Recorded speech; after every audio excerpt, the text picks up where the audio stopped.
Hello hello hello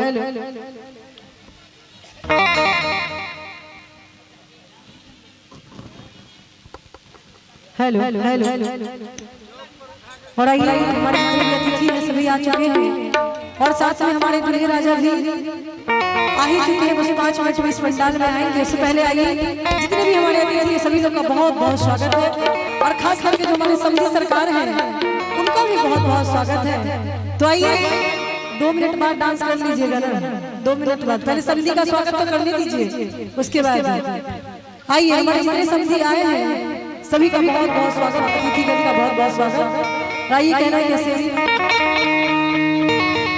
कि धन धन जागल आहे भाग्य है कि मन कमल खिला। अतिथि आए हैं सभी लोग के लिए कि धन धन जागल आहे भाग्य है कि मन कमल खिला। मांगल में दिन आजू है पाहुन छठ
आप सभी के लिए गा देती हूँ।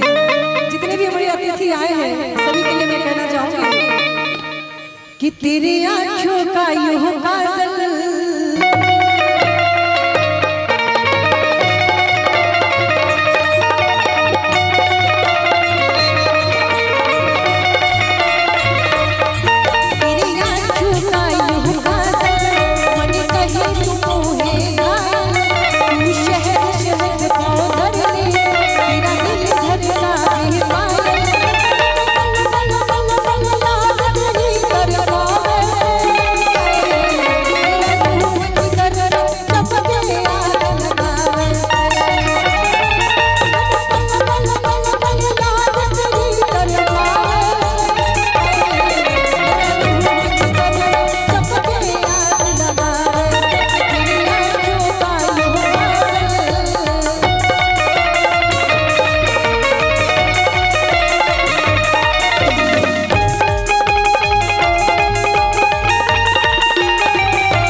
यहाँ के हैं, यहाँ के हैं। तो आइए हमारे दूल्हे राजा आ रहे हैं, उनके स्वागत में हम सभी यहाँ पे खड़े हैं।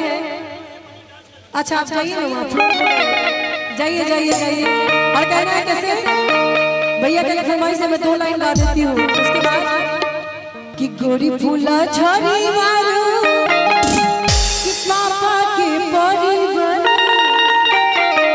कि गोरी फूले झड़ी मारू कि पापा के परिवार, अलग लूपा सारी तू तब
बारात को तो आने दीजिए, हो गया बाद में, फिर बाद में आप लोग तो यही घर के लोग हैं ना, फिर बाद में। आइए हमारे दूल्हे सरकार आ चुके हैं और